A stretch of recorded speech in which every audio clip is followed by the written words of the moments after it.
ایک سورہ فاتحہ 3 دفعہ سورہ توحید پڑھ کر تمام مومنین مومنات مرحومین کے لیے، خاص طور پر مرحوم سید مہدی حسن، مرحومہ سیدہ نسیم خاتون، مرحوم سید اقرار حسین جعفری، مرحوم سیدہ کنیز زہرا، مرحوم سید سبط حیدر، مرحومہ سیدہ تہذیب بانو، مرحوم سید محمد ہارون، سیدہ ام سلمہ اور محترم علینا حسین کے خانوادے مرحومین کے لیے، استاد سید سبط جعفر، شہید عارف حسینی اور شہید آیت اللہ خامنائی کی روح کو پڑھ کر بخشیں۔ بسم اللہ۔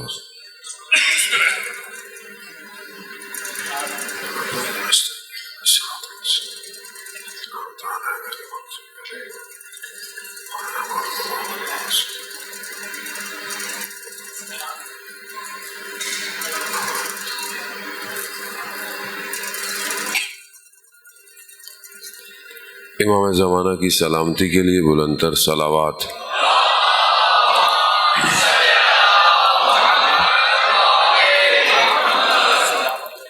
لا حول ولا قوة الا باللہ العلی العظیم۔ حسبنا اللہ ونعم الوکیل، نعم المولا ونعم النصیر۔ اعوذ باللہ من الشیطان الرجیم، بسم اللہ الرحمن الرحیم۔ الحمد للہ الذی یؤمن الخائفین وَيُنَجِّي الصَّالِحِينَ وَيَجْزَعُ الْمُسْتَكْبِرِينَ وَيُهْلِكُ مُلُوكًا وَيَسْتَخْلِفُ آخَرِينَ۔ والصلاة والسلام على رسول ثقلین، محبوب رب المشرقین والمغربین، جد الحسن والحسین، نبینا سیدنا بالقاسم محمد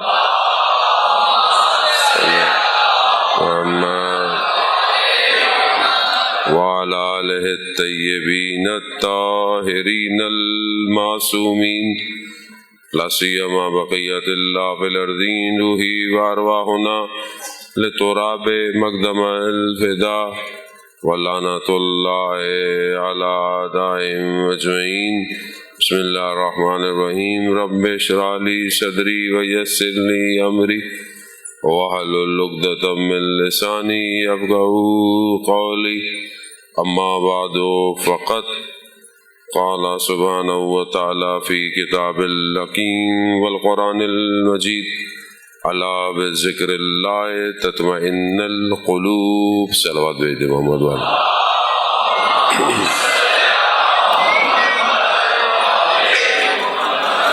عزیزداران سید الشہداء، ماہ سفر المظفر ہے اور اسی مناسبت سے خمسہ مجالس کی توفیق پروردگار نے آپ مومنین کے درمیان میں عطا فرمائی۔ آپ کی خدمت میں کل میں نے عرض کیا کہ اللہ نے ہر حادثے کو تخلیق کیا ہے، جو ہو رہا ہے یہ اللہ کا پلان ہے، اور اللہ ہر واقعے سے کوئی نہ کوئی خاص چیز دینا چاہتا ہے، لیکن انسان اسے ظاہری نگاہ سے دیکھتا ہے تو وہ ایک اپنی داستان خود بناتا ہے۔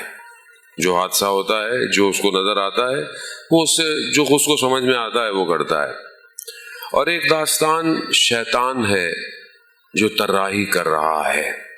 یہ 3 داستانیں ہیں جس پر یہ دنیا ہر حادثے کو دیکھ رہی ہے۔ آج بھی بہت کچھ ہو رہا ہے۔ ایک داستان لوگ دیکھ رہے ہیں کہ کیا ہے، ایک شیطان ہے جو دکھا رہا ہے، اور ایک اس کے پیچھے وہ راز مخفی ہے جو الہی داستان ہے۔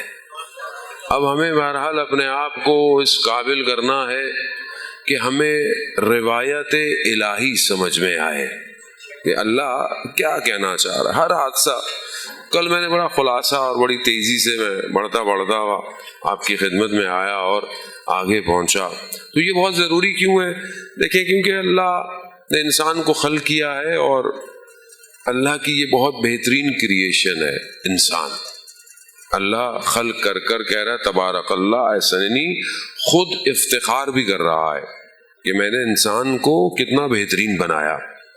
لیکن جہاں بنایا وہاں مشکلات بھی ہیں، کیونکہ سامنے شیطان ہے اور ابلیس نہیں چاہتا کہ یہ انسان جس کام کے لیے خلق کیا ہے اس تک پہنچ جائے.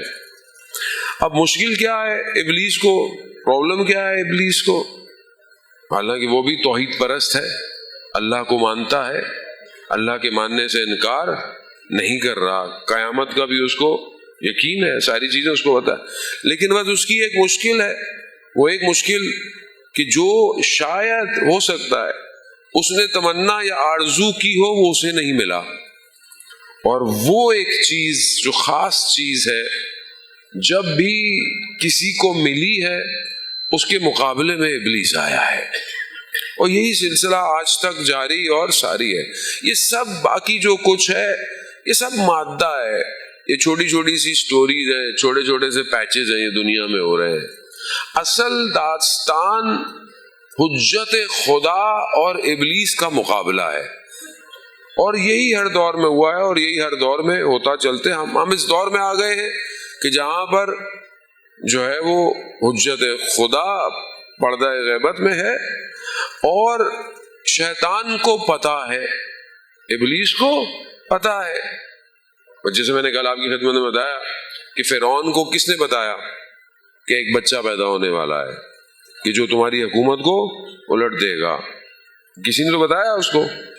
تو وہ ابلیس جو فرعون کو بتا سکتا ہے کہ ایک بچہ آنے والا ہے، اسی ابلیس نے آج کے فرعون کو بھی بتایا ہوا ہے. اسی ابلیس نے آج کے بھی فرعون کو بتایا ہوا ہے کہ ایک آنے والا ہے، ایک آنے والا ہے. اب وہ کہاں آنے والا ہے، کیسے آنے والا ہے، وہ سب پتا ہے. ابلیس کو تو پتا ہے، ابلیس کو کیا پوچھوانے کی ضرورت ہے. اور یہ دوسروں کی کتابوں میں بھی لکھا ہوا ہے، یہ کوئی نئی بات تو نہیں ہے. ہر آنے والے کی تیاری کتابوں میں تھی، نشانیاں بھی تھی. تو وہ اس کی رکاوٹ کرنی ہے بس، جیسے یہ پیچھے کرتا آیا ہے، پیچھے بھی یہی کرتا آیا کہ ہر نبی کے مقابلے میں، ہر ولی کے مقابلے میں اس نے کوشش کی اور تیاری کی ہے. بہرحال ہمیں اسی کو سمجھنا ہے کہ بہرحال وہ اپنا کام کر رہا ہے، اس کو اپنا کام کرنا ہے، وہ ظاہر ہے وہ اپنے کام سے پیچھے نہیں ہٹے گا. ہمیں اپنا کام کرنا ہے، اور ہمیں اپنا کام تب کریں گے جب ہمیں روایت الہی سمجھ میں آئے گی. تو یہ بہت ضروری ہے کہ جہاں کل ہم پہنچے آپ کی خدمت میں کہ ہجرت کی رات ابلیس ہر نبی کے مقابلے میں آتا آتا آخری نبی کے مقابلے میں بھی آیا، اور اس نے پوری کوشش کی کہ مکہ کے لوگوں کو تیار کرے، مکہ کے لوگوں کو.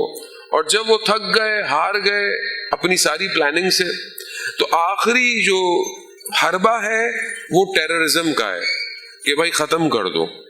کیونکہ جب آپ بک نہ پائیں، جب آپ کوئی چیز لے نہ پائیں، مصلحت نہ ہو پائے، یا آج کی زبان میں کوئی ڈیل نہ ہو پائے، ڈیل نہ ہو پائے، تو پھر کیا کہتے ہیں؟ اس کو راستے سے ہٹا دو، راستے سے.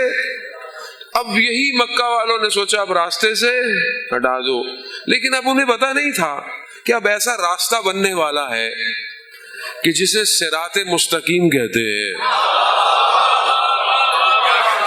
جو خود صراط ہے، جو خود صراط ہے، وہ راستہ آنے والا ہے. اب کوئی گمراہ نہیں ہوگا، اب کوئی بھٹکے گا نہیں.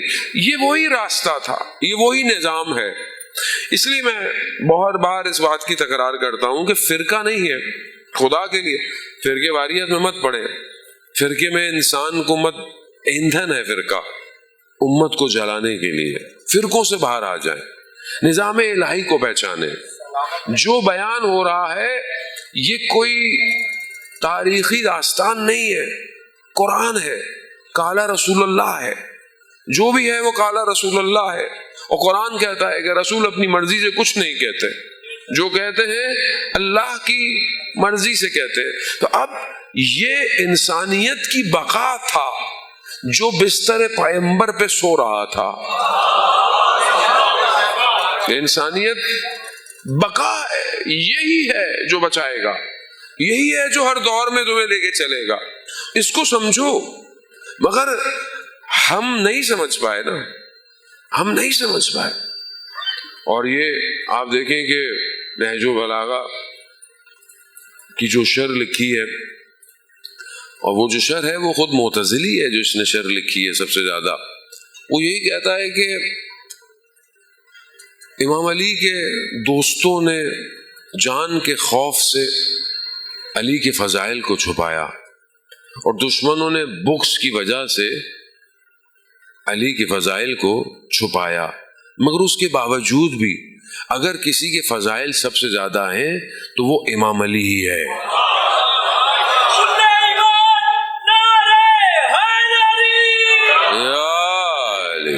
تو اب یہ بہرحال یہ سسٹم ہے، یہ نظام الہی ہے جو سو رہا ہے، اور یہ سو نہیں رہا، یہ امتوں کو بیدار کر رہا ہے. سوتا نہیں ہے، یہ بیداری ہے، یہ ولایت ہے. اور یہی وہ چیز تھی جسے ابلیس کو بہت بری لگتی ہے. ابلیس اسی ولایت کے مقابلے میں آیا اور اپنی پوری کوششیں کرتا رہا. شیطان تھا نا، اس کو تھا کہ میں کچھ نہ کچھ کر لوں گا. فرعون کو اس نے اتنا دھوکہ دیا، فرعون ظاہر ہے شیطان کی اس میں آیا، کہ یہاں تک کہ اس پانی میں اتر گیا، راستے میں اتر گیا جسے موسیٰ کے رب نے بنایا تھا، اس میں اتر گیا. وہی موسیٰ کے رب نے بنایا تھا یہ، لیکن دوسری طرف رحمان ہے، رحمان ہے. ظاہر نہیں ہوتے، یہاں بریکٹ میں آپ کو عرض کر رہا ہوں. بعض روایت کہتی ہے کہ جب فرعون ڈوب رہا تھا تو اس نے حضرت موسیٰ سے مدد مانگی، تو کہتے ہیں کہ اس کے منہ میں شاید ملائکہ نے کسی نے مٹی ڈال دی تو وہ بول نہیں پایا. خدا نے جناب موسیٰ سے کہا اس نے اگر ہم سے مدد مانگی ہوتی. خدا ہے، لیکن بہرحال اس کی عمل ایسا تھا کہ اس کو ڈوبنا ہی تھا. عزیزان محترم، اب یہ جو سسٹم ہے، یہ سسٹم آگے کی طرف آ رہا ہے. قرآن کی ایک آیت کی تلاوت اور آپ کی خدمت میں سہارا لیتے ہوئے کہ یہ فارمولے ہیں. قرآن فارمولہ ہے. علامہ طباطبائی فرماتے ہیں کہ قرآن نور ہے، اسے اپنی زندگی میں شامل کرو، چاہے روز 5 آیتیں کیوں نہ پڑھا کرو، جتنا پڑھ سکتے ہو 1-2 آیتیں پڑھا کرو. ضروری ہے، یہ نور تمہارے بدن میں جانا ضروری ہے، تمہارے وجود کو نورانی کرنا ہے. قرآن کی آیت ہے، جیسے کل بھی میں نے آپ کی خدمت میں 2 آیتیں سورہ فتح کی پڑھی تھی، تو آج جو میں آپ کی خدمت میں سورہ نحل کی آیت نمبر 36 ہے. پروردگار یہاں پہ بھی یہ ایک فارمولہ دے رہا ہے. کیا کہہ رہا ہے کہ وَلَقَدْ بَعَثْنَا فِي كُلِّ أُمَّةٍ رَسُولًا، ہم نے اور یقیناً ہم نے ہر امت کے لیے ایک رسول بھیجا. ہم نے ہر امت کے لیے ایک رسول بھیجا. ان اعبدوا اللہ واجتنبوا الطاغوت، اور جس کا کام یہ تھا کہ تم لوگوں کو اللہ کی عبادت کرائے. نبی کا کام کیا تھا؟ تم لوگوں کو اللہ کی عبادت یعنی بندگی کروائے اور طاغوت سے اجتناب کروائے، طاغوت سے دور کروائے. اور پھر آگے فَمِنْهُمْ مَنْ هَدَى اللَّهُ وَمِنْهُمْ مَنْ حَقَّتْ عَلَيْهِ الضَّلَالَةُ، اور اس میں سے بعض ایسے ہیں کہ جنہوں کو اللہ نے ہدایت دے دی اور بعض پر گمراہی کو ثابت کر دیا. وزان محترم، آیت طولانی ہے. بہرحال پروردگار نے انبیاء کو بھیجا کس لیے؟ کہ ہم خدا کی بندگی کر سکیں اور طاغوت سے اجتناب کریں. صرف ریکوائرڈ یہ نہیں ہے کہ آپ نمازیں پڑھتے رہیں، روزے رکھتے رہیں، سجدے کرتے رہیں، سارے کام کریں، اور جو کچھ اور اللہ کے نظام کے مقابلے میں کر رہا ہے، دین کے مقابلے میں کر رہا ہے، لوگوں کو تباہ کر رہا ہے، برباد کر، آپ کچھ اس کے بارے میں نہیں، ہم تو نارمل لوگ، ہمیں اس سے کیا، دنیا میں جو بھی ہو رہا ہوتا رہے. اللہ نے اپنے نبیوں کو اس لیے نہیں بھیجا، اقام الصلاۃ کے لیے بھیجا، حکومت کو معین کرنے کے لیے بھیجا. اگر یہ سب ہونا تھا پروردگار ظلم اور ستم، تو اتنی محنت کیوں کی؟ تو مشکل یہ ہے کہ امت تیار نہیں ہے، امت تیار نہیں ہے. امت کو تیاری کی ضرورت ہے. امت تیار کیسے ہو؟ آج بہرحال جو ہے وہ جمعے کا دن ہے، ظہور کا متوقع دن ہے، تو میں بہرحال اپنی گفتگو کو تھوڑا اسکویز کرتا ہوں اس طرف کہ جب تک امت تیار نہیں ہوگی امام نہیں آئے گا. یہ یاد رکھیے گا.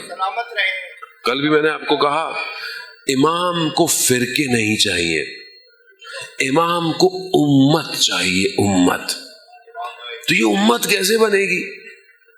یہ جو اس کی تو دکانیں ہی بند نہیں ہوگی دے رہی. یہاں ہر بندے نے دکان کھولی ہوئی ہے، ہر بندہ فرقہ لے کے بیٹھا ہوا ہے، فرقے کے اندر آئیڈیالوجی لے کے بیٹھا ہوا ہے، اس آئیڈیالوجی کے اندر اپنی دکان لے کے بیٹھا ہوا ہے. ایسے ہی ہے. یہ اللہ کے لیے تو نہیں ہے، یہ تو اپنی ذات کے لیے ہے سب کچھ. یہ تو میں اپنے نفس کی پوجا کر رہا ہوں. اذان محترم، حضرت ابراہیم، قرآن ہے نا، حضرت ابراہیم نے قرآن میں کیا دکھایا، کیسے عقلی دلیل دی خدا کو ماننے کی. قرآن ہے، قرآن میں آپ دیکھیں حضرت ابراہیم نے کیا کیا. حضرت ابراہیم جا رہے ہیں، دیکھا ایک قوم جو ہے وہ سورج کی پوجا کر رہی ہے. دیکھا سورج ڈوب گیا. حضرت ابراہیم نے کہا یہ خدا نہیں ہو سکتا جو ڈوب جائے. البتہ ظاہر ہے سورج ڈوبتا نہیں ہے، دنیا گھوم جاتی ہے تو سورج نظر نہیں آتا، تو ظاہر کہنے کو سورج ڈوب گیا. پھر چاند نکل آیا، ایک قوم چاند کی عبادت کر رہی تھی، دن ہوا چاند غائب ہو گیا. کہیں ایسا خدا نہیں ہو سکتا جو دن کی روشنی میں غائب ہو جائے. پھر ایک قوم تاروں کی عبادت کر رہی ہے، اب تارے صرف رات ہی کو چمک رہے، رات نہیں تو تارے. وہ لاجیکل دلیلیں ہیں نا کہ بھائی خدا نہیں ہو سکتا، خدا یہ نہیں ہو سکتا، خدا وہ نہیں ہو سکتا، خدا ایسے نہیں ہو سکتا. پھر کیا ہوا؟ پھر دیکھا کہ لکڑیوں کے بت تھے غالباً، ان کی پوجا ہو رہی ہے. جب سارے لوگ شہر سے باہر نکلے، حضرت ابراہیم نے سب کو توڑ دیا. توڑ کر جو سب سے بڑا تھا اس کے گلے میں اس اوزار کو ڈال دیا. اب یہ سب واپس آئے، انہوں نے کہا بھائی یہ کیا کیا، یہ کس نے توڑا ہمارے بتوں کو؟ کہا اس سے پوچھو. کہا یہ تو بول نہیں سکتا. تو کہا جب یہ بول نہیں سکتا تو تمہارا خدا کیسا ہے؟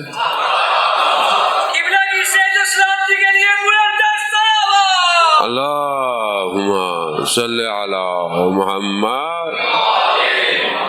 بھائی لاجیکل ریزن ہے نا. بھائی جب یہ ہل نہیں سکتا، یہ کچھ کر نہیں سکتا، تو یہ تمہارا کیا کرے گا؟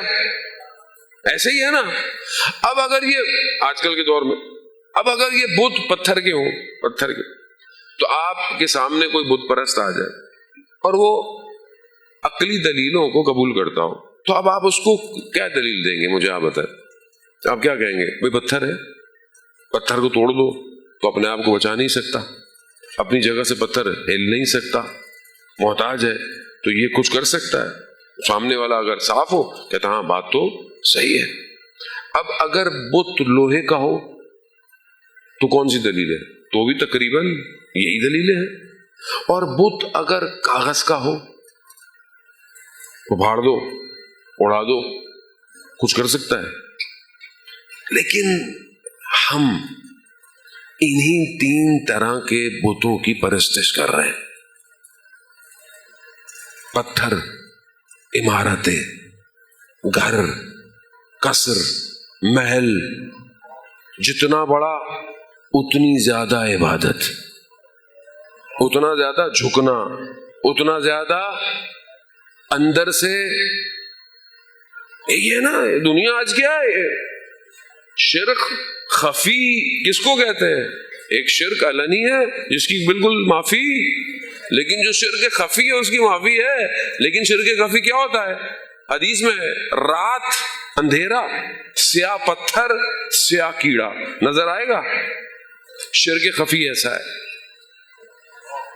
عمارتوں کی پوجا، یہاں بلڈنگ ہونی چاہیے، یہ گھر ہونا چاہیے، جس کا یہ، جس کا وہ، ساری زندگی شدات پہ باتیں کرتے رہے. ہم 300 سال جنت بناتا رہا اور اندر نہ جا پایا.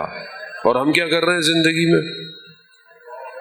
ایک پلاٹ بنانے کے لیے کتنا ظلم ستم، اپنی زندگی بھی برباد. فرصت ہی نہیں ملی بیچارے کو، ساری زندگی کرتا رہا اور جب پلاٹ بنا تو خود قبرستان چلا گیا.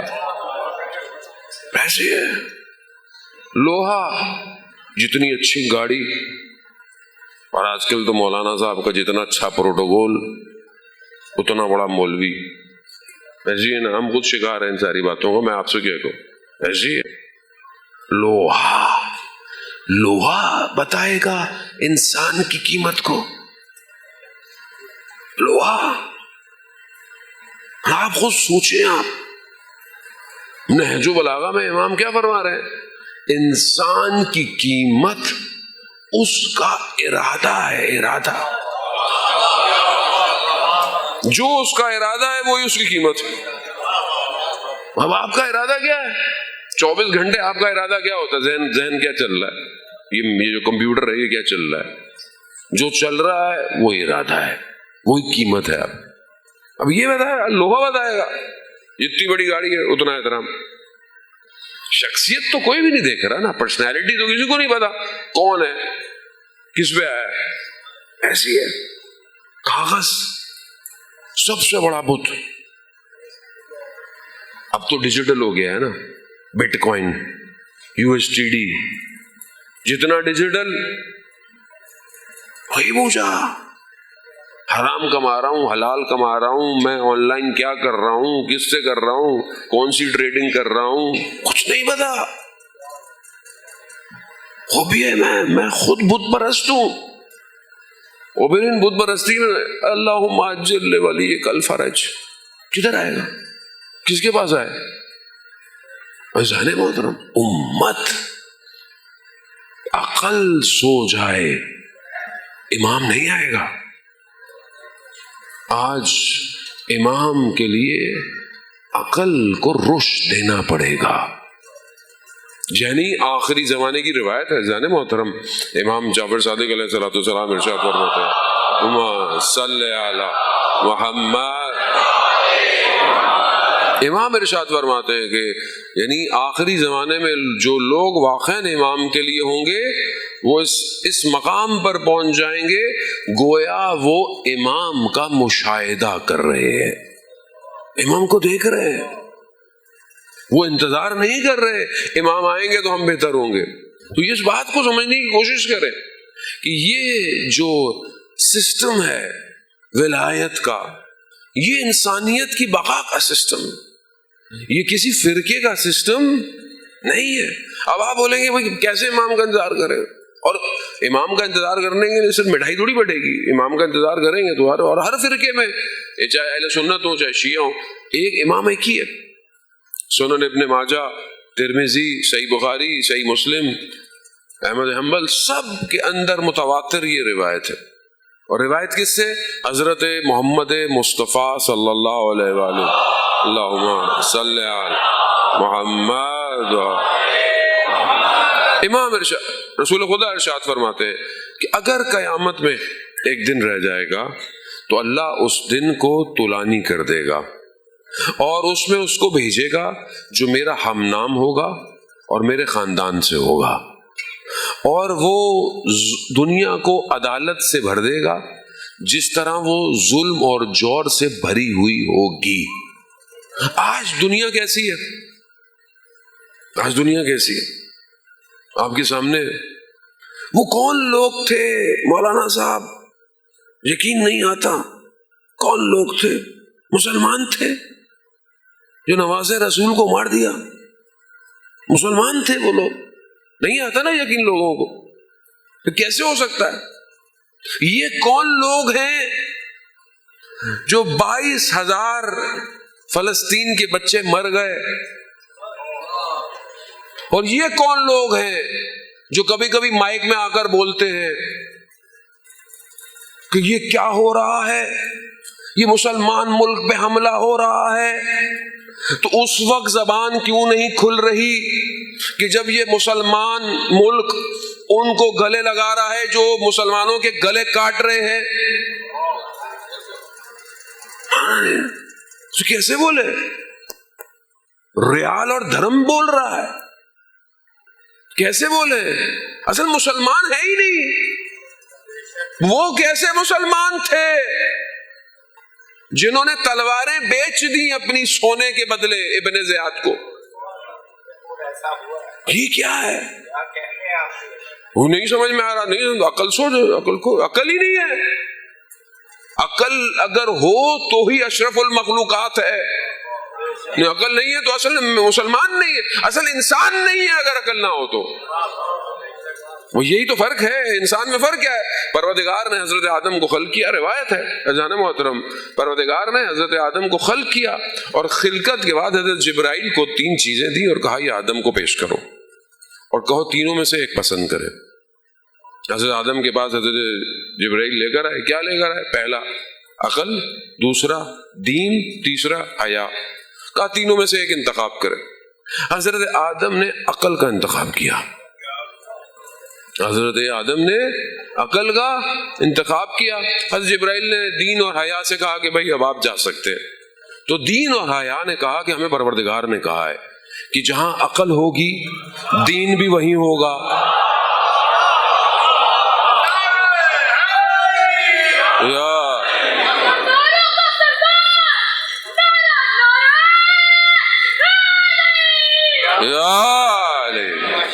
وہ یہی کہا کہ جہاں عقل ہوگی دین بھی وہیں ہوگا، حیا بھی. اب یہاں عقل نہیں ہے، کیا کہہ رہے ہیں ابھی آپ؟ کیا کر سکتے ہیں آپ؟ اور قرآن کیا کہہ رہا ہے؟ ہم نے ان کو آنکھیں دی ہیں، لا یبصرون بہا، یہ آنکھوں سے دیکھتے نہیں ہیں. ہم نے ان کو کان دیے ہیں، لا یسمعون بہا. ہم نے ان کو دل دیے ہیں، لا یفقہون، یہ سوچتے ووچتے نہیں ہیں. اولئکا کل انعام، یہ جانور ہے. قرآن کہہ رہا ہے، قرآن کہہ رہا ہے یہ جانور ہیں. نہ یہ دیکھتے ہیں، نہ یہ سنتے ہیں، نہ یہ تفکر کرتے. جانور ہے. بلکہ اگلی آیت کا حصہ اس سے بھی خطرناک ہے، بل ہم اضل، اس سے بھی بدتر. اولئکا ہم الغافلون، یہ غفلت میں ہے. وہ غفلت میں آپ. دنیا پرستی یعنی عقل سو چکی ہے مسلمانوں کی. مسلمانوں کو نظر نہیں آ رہا، کوئی نہیں بول رہا. وہ آپ کی مرضی ہے، چوائس از یورس. دنیا داری کر لو یا دین داری کر لو. ایسے ہی روزے محشر جس کے سامنے حاضر ہو گئے، تمہاری چوائس ہے. ہم مکتب حسین کے شاگرد ہیں. ہمیں بچپن سے بتایا جاتا ہے کہ ایک 13 سال کا بچہ تھا. شب عاشور جب اس سے پوچھا موت تمہارے لیے کیا ہے، تو اس نے کہا شہد سے زیادہ میٹھی ہے. تو ہم بچپن سے اس مٹھاس کا انتظار کر رہے ہیں. اور یہی ہے، پوری دنیا نے گھیر لیا، مذاکرات، باتیں. لیکن وہ مکتب حسین کا شاگرد انتظار کرتا رہا کہ کب میرے بدن کے ٹکڑے ہوں گے. پڑھا نا جس طرح اسلام اور اسلام کے شاگرد ہوتے ہیں جانے محترم، انہیں خوف نہیں ہوتا. انہیں موت سے کوئی خوف نہیں. موت کا کس چیز کا خوف؟ روزے عاشورہ موت کو حسینیت نے ہرا دیا ہے، ہرا دیا ہے. وہ بھی اس سسٹم کو سمجھے. جب تک یہ سمجھ میں نہیں آئے گا امام زمانہ تک نہیں پہنچ سکتے. آپ نہیں پہنچ سکتے. امام ٹیسٹ کر رہا ہے. آج ہم اور آپ ٹیسٹ ہو رہے ہیں، ہمیں چیک کیا جا رہا ہے کہ یہ کیا کر سکتے ہیں. خوف کس چیز کا ہے؟ یقیناً ہم اس محاذ پہ نہیں کھڑے ہوئے کہ جہاں وہ لوگ لڑ رہے ہیں، ہم کہیں اور ہیں. وہ ہماری ذمہ داری فی الحال ظاہر ہے کچھ اور ہے، لیکن کیا ہم تیار ہیں اس کام کے لیے؟ اپنے آپ کو تیار کر رہے ہیں کہ ہم اس مقام پر پہنچ جائیں. تو اس انانیت سے، میں سے، خود پرستی سے اور فرقہ پرستی سے باہر آنا پڑے گا. امت کے پاس اور کوئی حل نہیں ہے، ورنہ کٹتے رہیں گے اور مرتے رہیں گے. آپ دیکھیں نا نقصان کس کا ہو رہا ہے؟ مسلمانوں کا ہو رہا ہے نا. مسلمانوں کا ہو رہا ہے، مسلمانوں کا ہو رہا ہے. میں اسٹیٹسٹکس پڑھا تھا کہیں تقریباً کو پتہ نہیں 2500 یا پتہ نہیں 25,000 کتنے بھی، شاید 2500 شاید 2500 ہوں گے، 25,000 تو شاید زیادہ ہی ہے، جو ہے وہ ٹارگٹ ہٹ کیے گئے ایران کی طرف، جس میں سے ڈائریکٹ اس نے اگر کہیں سے کیے ہیں دور سے تو شاید 1 یا 2 یا 3، اس سے زیادہ نہیں ہے. باقی سارے ٹارگٹ مسلمان حکومتوں نے کروائے ہیں. تو اس کا مطلب ہے کہ اگر یہ مسلمان ایک ساتھ ہوتے تو کوئی حملہ کر سکتا تھا؟ نہیں کر سکتا.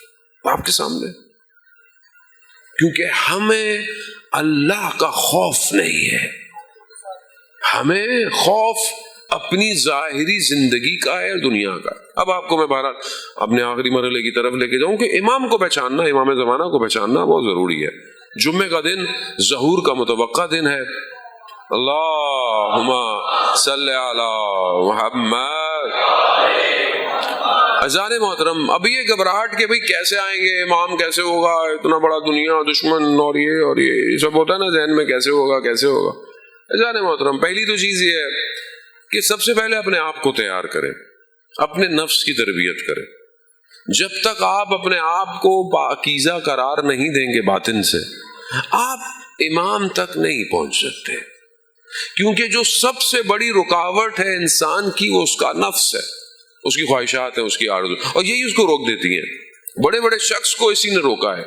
وہ اس کے لیے انسان بہرحال اپنے اندر سے آغا خلقانی بہت بڑے عالم دین تھے، بیان کرتے ہیں کہ میں نجف کے بازار سے گزر رہا تھا، نجف کا بازار تھا، اس سے گزر رہا تھا، تو میں نے دیکھا کہ بہت بڑے آیت اللہ تھے، عالم دین تھے، وہ بازار کے رستے میں پیاس اٹھا رہے تھے زمین سے اور اپنی ابا میں رکھ رہے تھے اور مسکرا بھی رہے تھے۔ تو میں سمجھ تو گیا کہ ان کے پیاس تھے جو گر گئے تو یہ اس کو اٹھا رہے۔ تو میں بھی گیا، میں نے بھی ان کی مدد کی اور انہوں نے پیاس اٹھائے اور میں ان کے ساتھ چل پڑا۔ تو میں نے ان سے چلتے ہیں پوچھا کہ یہ تو مجھے سمجھ میں آ گیا کہ آپ کے پیاس گر گئے ہوں گے، آپ اٹھا رہے ہیں، لیکن آپ مسکرا کیوں رہے تھے؟ تو وہ کہتے ہیں کہ مجھے اپنی جوانی یاد آ رہی تھی، جب میں نجف میں نیا نیا طالب علم بن کے آیا، تو کہا میں بڑے گھر سے تھا، تو لباس میں بہت فاخر پہنتا تھا، یعنی مہنگا لباس، اور تسبیح بھی میرے ہاتھ میں لاکھوں دھرم کی ہوتی تھی۔ تو مجھے یاد آیا کہ میں مولا کے حرم میں کھڑا ہوا صحن میں تسبیح پڑھ رہا تھا اور تسبیح کے دانے ٹوٹ گئے، لاکھوں دھرم کی تسبیح تھی، ٹوٹ گئے، مگر میری اندر کی اس نے اجازت نہیں دی کہ میں تسبیح کے دانے اٹھاؤں، اور اب میں بازار میں کھڑا ہوا پیاز اٹھا رہا تھا تو مجھے ہنسی آ رہی تھی کہ میں کیا تھا۔ اذان محترم ایسی ہے، اندر کو مہار کی ضرورت ہے۔ اندر وہ گھوڑا ہے جو جنگل میں بے قابو ہوتا ہے، اس کو کنٹرول کرنا پڑتا ہے۔ میں ایک دو دن میں نہیں ہوتا، پریکٹس چاہیے، پریکٹس ہے۔ جتنی پریکٹس کریں گے، جتنی بڑی ڈیمانڈ کریں گے نا آپ اللہ سے۔ حدیث آپ کی خدمت میں بیان کرتا ہوں، حضرت علی ابن ابی طالب علیہ السلام، اللہم صلی علی محمد، امام ارشاد فرماتے ہیں ایک مصیبت اور امتحان 4 مختلف لوگوں پر 4 مختلف نتیجے رکھتا ہے۔ ایک ہی مصیبت جس پر آئے الگ۔ پہلا کافر، کافر کے اوپر مصیبت جو آتی ہے اللہ اسے ادب سکھانا چاہتا ہے، اللہ اس کو ادب سکھانا۔ مومن کے اوپر مصیبت مومن کو نکھارتی ہے، مومن کے اوپر جو مصیبت آتی ہے، پریشانی آتی ہے، یہ مومن کو کیا کرتی ہے؟ نکھارتی ہے۔ اب ہمارے اوپر پریشانی آتی ہے، انسان ہے، بہرحال زندگی ہے، انسان کی ہے، خوب یہ مشکلات زندگی کا حصہ ہے۔ اگر میرے عمل کی وجہ سے ہے تو بھی خدا چاہتا ہے کہ میں دنیا میں پاک ہو جاؤں، اور اگر خدا مجھے آزما رہا ہے تو بھی خدا پسند کرتا ہے، مجھے آزمانا چاہتا ہے، تو اسی لیے تھوڑا بڑا سوچنا پڑتا ہے۔ اور جس پر کوئی مشکل نہ آئے اسے پریشان ہونا چاہیے۔ مومن وہ ہے جس پر 40 دن میں کوئی مشکل نہ آئے اسے پریشان ہونا چاہیے۔ صدر اسلام میں سرکار دو عالم کسی کے گھر میں گئے، بہت اصرار کیا گیا ہمارے گھر پہ دسترخوان کھانے، اس کے گھر پہ گئے تو گھر میں بیٹھے ہوئے تھے، دیوار پر مرغی بیٹھی ہوئی تھی، اس نے انڈا دیا، پتہ نہیں اچانک سے وہ نیچے آیا، سب نے بولا کہ ٹوٹ جائے گا، تو وہ کہیں دیوار میں ہی کسی جگہ پھنس گیا، اٹک گیا۔ تو اس شخص نے کہا کہ گھبرانے کی ضرورت نہیں ہے، میرا آج تک کبھی کوئی نقصان نہیں ہوا۔ رسول خدا کھڑے ہو گئے، کہا کہاں جا رہے؟ کہا جس کا کبھی کوئی نقصان نہ ہو، اس کا مطلب ہے اللہ نے اس کو اس کے حال پہ چھوڑ دیا ہے۔ تو میں اس کے دسترخوان پہ نہیں بیٹھ سکتا، کچھ نہیں بیٹھتا۔ وہ امتحان ایسی ہے، آزمائش ہے، وہ رحمان ہے، وہ چیک کرنا چاہ رہا ہے آپ کو صحت سے، مال سے، اولاد سے، وہ رحمان ہے، شکر کیا کریں اس کا۔ اذان محترم، وہ ایک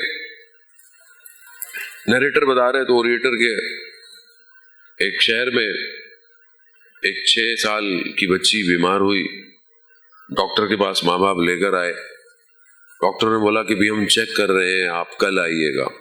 اگلے دن آئے، کہا ابھی تک ہمیں سمجھ میں نہیں آ رہا، آپ کل آئیے گا۔ جب وہ دوسرے دن آئے تو بچی انتقال کر چکی تھی، تو انہوں نے ماں باپ کو کہا کہ ہم بہت معذرت چاہتے ہیں، ہم آپ کی بچی کو بچا نہیں پائے۔ دونوں ماں باپ نے خدا کی بارگاہ میں شکر کیا۔ ڈاکٹر پریشان ہو گئے، ہاں ہم آپ کی بچی مر گئی اور آپ شکر کر رہے ہیں۔ کہا اصل میں جب یہ پیدا ہوئی تھی تو اس کو مرض تھا، تو ڈاکٹروں نے کہا تھا یہ بچے گی نہیں، لیکن پھر بھی بچ گئی۔ تو جو 6 سال ہم نے گزارے، ہم نے اس کی خدمت کی ہے، یہ تو پہلے ہی جا چکی تھی، تو 6 سال تو خدا نے ہمیں موقع دیا، تو ہم تو اس کے شکر گزار ہیں، اس نے ہمیں 6 سال دیے۔ وہ یہ بھی ایک نگاہ ہے دنیا کو دیکھنے کی۔ امام کیا فرماتے ہیں؟ مومن کے اوپر امتحان اس کو نکھارنے کے لیے آتا ہے، اور نبی کے اوپر امتحان اس کے درجات کو بلند کرنے کے لیے آتا ہے۔ اللہم صلی علی محمد۔ قرآن کہہ رہا ہے اللہم صلی علی محمد۔ قرآن کہہ رہا ہے اذ ابتلا ابراہیم، ہم نے ابراہیم کو امتحان میں ڈالا، مبتلا کیا، امتحان میں ڈالا، کیوں؟ تاکہ ہم اس کو امامت دیں۔ تو نبیوں پر امتحان اور آزمائش ان کے درجات کو بلند کرتی ہے، اور اللہ کے ولیوں کے اوپر امتحان ان کی کرامات کو ظہور دیتا ہے۔ بہرحال یہ تھوڑی سی مشکل سی بات ہے، مجھے بھی سمجھانا مشکل ہے تھوڑا سا۔ اذان محترم، بہرحال انسان ان آزمائش سے گھبرائے، امتحان ہوگا، اور جتنا نزدیک آپ امام کے جائیں گے اتنا امتحان ہوگا۔ ولایت قیمت مانگتی ہے، کربلا یہی ہے، جتنا وقت قریب آتا گیا آزمائش بڑھتی گئی، مگر سلام ہے ان پر کہ جو امام کے ساتھ تھے۔ شب عاشور کوئی چھوڑ کر نہیں گیا، وہ اس مقام پر پہنچ چکے تھے جہاں انہیں پتا چل گیا تھا کہ اگر کوئی چیز حقیقی ہے تو وہ امام ہے۔ یہی ہم نے سمجھنا ہے۔ جس دن ہمیں امام زمانہ سمجھ میں آ گئے اس دن ہم سب چھوڑنے مراد ہی نہیں کہ آپ پہاڑوں میں چلے جائیں گے، نہیں، یعنی میں اپنے آپ کو رشتوں سے، بلونگنگ سے، اٹیچمنٹ سے آزاد کرتا ہوا اپنے امام تک، امام کے لیے۔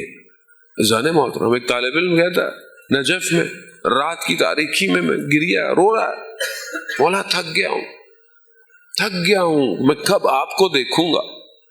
متا ترانا و نراقا، دعائے نتبہ کا فراز ہے نا، جمعے کا دن ہے، یقیناً آپ نے دعا پڑھی ہوگی، متا ترانا و نراقا، کب آپ ہمیں دیکھیں گے اور کب ہم آپ کو دیکھیں گے۔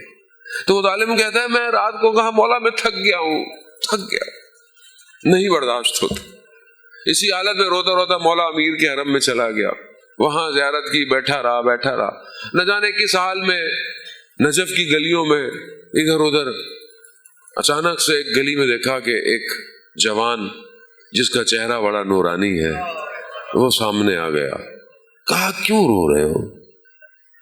مولا، کہا جو ہمیں یاد کرتا ہے ہمارے لیے روتا ہے، ہماری نگاہ اس کے اوپر ہوتی ہے۔ وہ یہ بات سننی تھی کہ وہ جو مایوسی تھی، وہ جو نا امیدی تھی، وہ سب ختم ہو گئی۔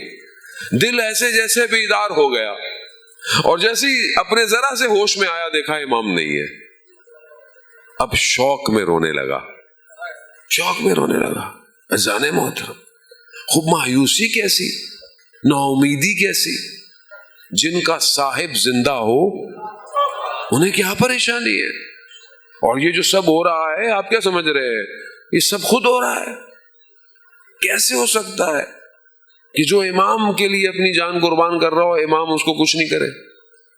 جو کوئی گریا کرتا ہے تو امام اس کو دیکھتے ہیں، جو پھکارتا ہے امام اس کو پہنچتے ہیں، اور جو امام کی تیاری کر رہا ہو یہ سب امام کی تیاری ہے، خوف کسی چیز کا نہیں ہے۔ بے شک ابلیس نے سب کو بتا دیا کہ وہ آنے والا ہے، حقیقت یہی ہے۔ انہیں مشکل پیٹرول کی نہیں ہے، انہیں مشکل کسی جگہ کی نہیں ہے، یہ سارے جمع ہوئے ہیں۔ نہیں حضرات محترم، سب کو مشکل علی سے تھی، سب کو مشکل علی سے تھی۔ کیوں تھی؟ کیونکہ نظام الہی ہے، الہی ہے۔ مگر پھر بھی کچھ بھی کر لے علی کو نہیں کوئی ہرا پایا، نہیں ہرا۔ تو آج کیسے ہرا پائیں گے؟ آج بھی نہیں ہرا پائیں گے۔ حضرت عرب وہ تو خوب یہی ہے، ہم اپنے آپ کو مضبوط کریں، نفس کو پاک کریں اور اپنے وقت کے امام کی خدمت میں حاضر ہوں۔ جو ہماری ذمہ داری ہے معاشرے سازی کی اس کو ہم انجام دیں۔ بہرحال میں اس سے زیادہ وقت نہیں لوں گا، مجھے ایک اور جگہ پہنچنا ہے۔ حضرت محترم، جمعے کا دن تھا، میں مجبور ہوں، اور میں ویسے بھی مجبور گیا۔ حیات، سانس، سب کچھ امام ہے، امام ہے، بغیر امام کے۔ میں جوانوں سے کہہ رہا ہوں، اگر کبھی آپ کو لگتا ہے کہ کوئی کام اچھا ہے کہ برا ہے تو بس آپ اپنے دل سے یہ پوچھ لیا کریں، میرا مولا راضی ہے جو میں کر رہا ہوں؟ اگر آپ کو لگتا ہے مولا راضی ہے کریں، اور آپ کو لگتا ہے کہ امام راضی نہیں ہے چھوڑ دے۔ دنیا جتنی بھی قیمتی ہو جائے آپ کی قیمت نہیں لگا سکتی۔ اگر آپ کو امام خرید لے تو جب سر کٹتے ہیں، اور سر کٹ کے وہاب ابن کلبی کی ماں کو آیا تو ماں نے سر واپس دے دیا، کہا جسے دیتے ہیں اسے واپس نہیں لیتے، نہیں لیتے واپس۔ ایسے ہی ہے کربلا، یہی ہے، جسے دیتے ہیں اسے واپس نہیں لیتے۔ جمعے کا دن ہے، وقت گزر گیا زیادہ، میں بہت نہیں پڑھ پاؤں گا۔ میں سوچ کے آیا تھا کہ مصائب زیادہ پڑھوں گا، لیکن میں وہ مصائب پڑھوں جو میں نے سنا ہے علماء سے کہ جب پڑھے جائیں تو امام زمانہ تشریف لاتے ہیں۔ تو یقیناً میں تو اس قابل نہیں، لیکن جو آپ ہیں، آپ کے دل پاک ہیں، ہو سکتا ہے آپ میں سے کسی کا گریہ ایسا ہو کہ امام زمانہ آج ہماری مجلس پہ نگاہ کرم کرے۔ عزاداران نے وہ کس کی مصیبت ہے؟ وہ مصیبت اس کی ہے کہ جب 21 رمضان کو شب شہادت امام نے امام حسن کو بلایا اور سب کے ہاتھ کو حسن کے ہاتھ میں دیا۔ امام زہر اثر کر رہا تھا، امام کبھی غش میں جاتے تھے، کبھی بیدار ہوتے تھے۔ اچانک سے حالت غش ہوئی، تھوڑی دیر میں دیکھا کہ خاتون کی سسکیوں کی آوازیں آ رہی ہیں۔ جب آنکھ کھلی تو دیکھا فاطمہ حضرت عباس کی والدہ ام البنین رو رہی ہے۔ کہا کیا ہوا؟ کہا مولا عباس سے کوئی غلطی ہو گئی؟ کہا نہیں۔ کہا حسین کو بلاؤ۔ امام حسین کو بلایا گیا، کہا عباس کو بلاؤ۔ عباس کا ہاتھ حسین کے ہاتھ پہ دیا اور حضرت عباس سے کو وصیت کی، عباس یاد رکھنا پانی تک پہنچ جاؤ گے مگر حسین اور حسین کی اولاد پیاسی ہوگی۔ عباس بس خود آپ نے گریہ کیا، مجلس قبول ہو گئی۔ عزاداران محترم، وقت گزر گیا، روزے عاشور، حضرت عباس بار بار مولا مجھے اجازت دے، اجازت دے، اجازت نہیں ملتی۔ حضرت عباس آئے، مولا مجھے اجازت دے جنگ کی۔ کہا عباس تم ہمارے لشکر کے سردار ہو۔ حضرت عباس نے پیچھے دیکھا، کہا مولا میرا لشکر کہاں ہے؟ اجازت نہیں ملی. چھوٹی سی بچی، قربان جاؤں اس بچی پر جو ابھی شام پہنچ چکی ہے. کیا پہنچ چکی ہے؟ شام پہنچ چکی ہے. چچا کے پاس آئی. چچا بچے پیاسے ہیں، علی اصغر بھی پیاسا ہے. حضرت عباس نے کہا بیٹا بابا سے اجازت لے دو. بچی بابا کے پاس گئی ہوگی، بابا سے کہا ہوگا بابا چچا کو اجازت دے پانی لے آئے. امام حسین نے بیٹی سے کہا ہوگا بیٹا آپ کو اپنے بھائی کی پیاس کی فکر ہے، میرا بھائی گیا واپس.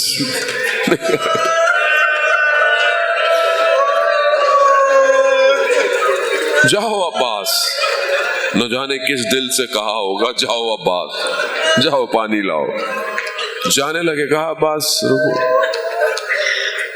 میرا حق تو ہے تم پر، زینب کا بھی تم پر حق ہے، پوچھ کر جاؤ. شہزادی کے خیمے میں گئے عباس. بی بی نے کہا عباس جب ہم چھوٹے تھے بابا میرے ہاتھوں کے بوسے لیتے تھے، میں پوچھتی تھی بابا یہ کیوں کر رہے ہیں؟ تو بابا فرماتے تھے کہ بیٹا ایک وقت آئے گا. واہ سبحان اللہ، خدا آپ کو جزا دے، اہل معرفت ہیں آپ. بیٹا وقت آئے گا جب ان ہاتھوں میں رسیاں بندھیں گی. میں یہ سوچتی تھی جس کا عباس جیسا بھائی ہو، لیکن اب یقین آ رہا ہے عباس. بس مختصر عباس چلے گئے، بس میں کم کرتا ہوں. چلے گئے، پانی تک پہنچ گئے، مشکیزہ بھرا، پانی کو ہاتھ میں اٹھایا. بابا کی وصیت یاد آئی. عباس پانی تک پہنچ جاؤ گے مگر یاد رکھنا حسین اور حسین کی اولاد پیاسی ہوگی. پانی نہیں پیا، عباس نے پانی مار دیا. وفا، قربانی، اطاعت، ان سب کو اگر معنی اور مفہوم دیا ہے تو عباس نے دیا. عباس نے سوار ہوئے، پانی واپس، سواری جا رہی ہے، دشمن نے روکا. عباس کو روکو، یہ نہ ہو کہ یہ پانی اگر خیموں میں پہنچ جائے تو جنگ جیت جائیں گے. دایاں بازو شہید ہو گیا، بایاں بازو شہید ہو گیا. پھر بھی جناب عباس رک نہیں رہے، نگاہ خیموں کی طرف. دشمن نے دیکھا یہ کون سی طاقت ہے جو عباس کو روک نہیں رہی. ایک نے کہا یہ مشکیزہ. ایک تیر آیا، مشکیزے پر لگا، پانی بہہ گیا. حضرت عباس کی امیدیں بھی بہہ گئی. سواری مڑ گئی، سواری مڑی، تیر آنکھ میں لگا. ہاتھ تو ہے ہی نہیں جو تیر کو نکالے، ابھی سر جھکا ہی تھا، ایک گرز لگی، زین سے زمین پر کیسے آیا. مگر تاریخ میں کہتی ہے مقتل. حضرت عباس نے اپنے بھائی کو پکارا، یا اخا ادرک الاخا، اے بھائی، بھائی کی مدد کو آؤ. پہلے جب کوئی پکارتا تھا امام حسین بڑی تیزی سے آتے تھے. کیوں؟ کیونکہ خیموں کی حفاظت عباس کرتے تھے. ابھی تیزی سے نہیں آئے، کبھی خیموں کی طرف، کبھی عباس کی طرف. کمر بھی پکڑی حسین نے. امام سجاد کہتے ہیں نا جب چچا گرے ہیں تو میرے بابا نے کمر پکڑی ہے. کیا کہا؟ ان کسر ظہری، میری کمر ٹوٹ گئی. پہنچ گئے، بس آخری جملہ، پہنچ گئے، بس پہنچ گئے. بھائی کا سر سرانے رکھا، ایک منزل اور. تیر نکالا، خون صاف کیا، سوال پوچھا، عباس آپ نے ہمیں کبھی بھائی نہیں کہا. مولا آج آپ نے مجھے بھائی کہا. حضرت عباس کہتے میں جب زین سے زمین پر آ رہا تھا جناب سیدہ نے مجھے بیٹا کہا. عزیزان محترم بس بدن وہی رہ گیا، علم ہاتھ میں ہے، خیموں کی طرف جا رہا ہے. بچے انتظار کر رہے ہیں، چچا آ رہے ہیں، چچا آ رہے ہیں، مگر کیا دیکھا؟ علم آیا، علمدار نہ آیا.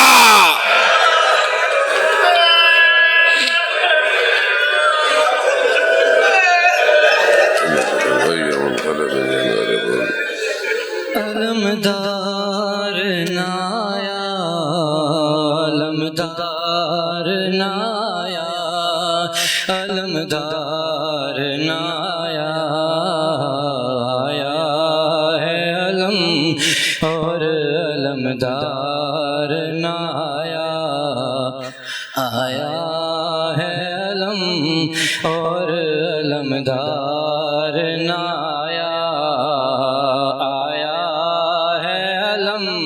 اور علمدار نہ آیا. آیا ہے علم اور علمدار.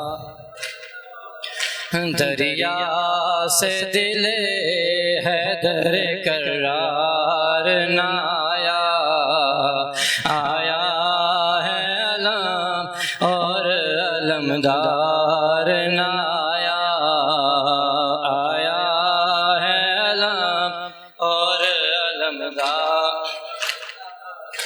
بازو جو کٹے دانتوں میں مشکی زیادہ بایا.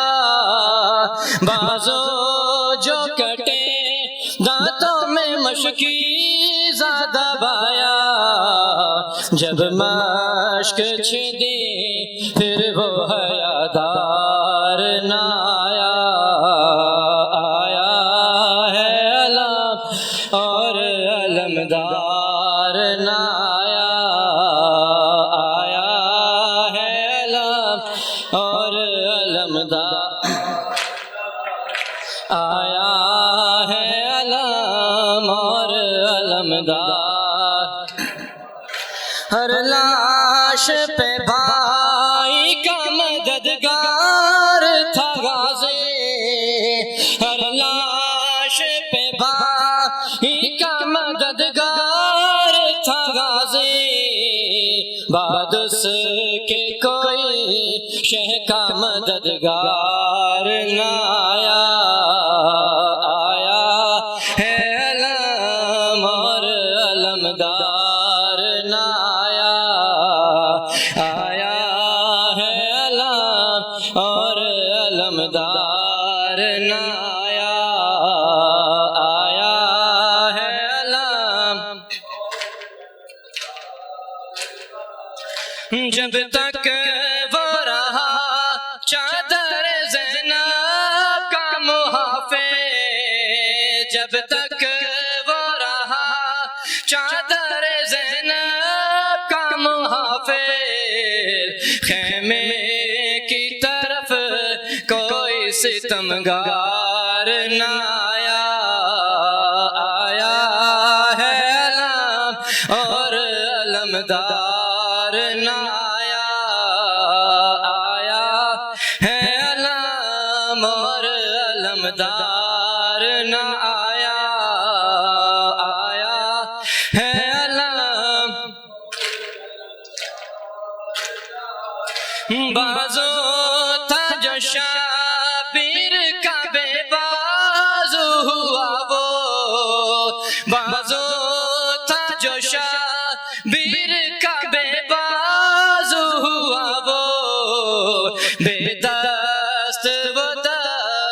شہ ابرار نہ آیا، آیا ہے علم اور علمدار نہ آیا، آیا ہے علم اور علمدار نہ آیا، آیا ہے علم۔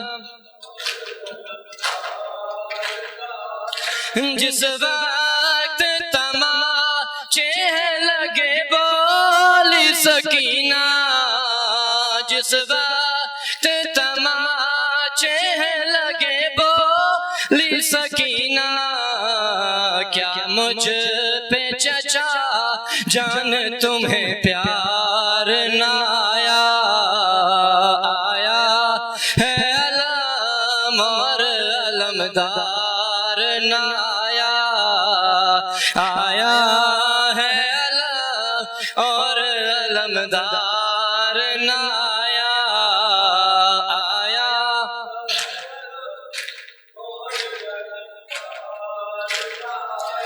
ہے مجھ کو یقین ذیب غازی کو یہ غم تھا، ہے مجھ کو یقین ذیب غازی کو یہ غم تھا، قبضے میں میرے شام کا بازار نہ آیا، آیا ہے علم اور علمدار نہ آیا، آیا ہے علم اور علمدار نہ آیا۔ دریا سے دل حیدر کرار نہ آیا، آیا ہے علم اور علمدار نہ آیا، آیا ہے علم اور علمدار نہ آیا، اور علمدار نہ آیا۔ صلوات۔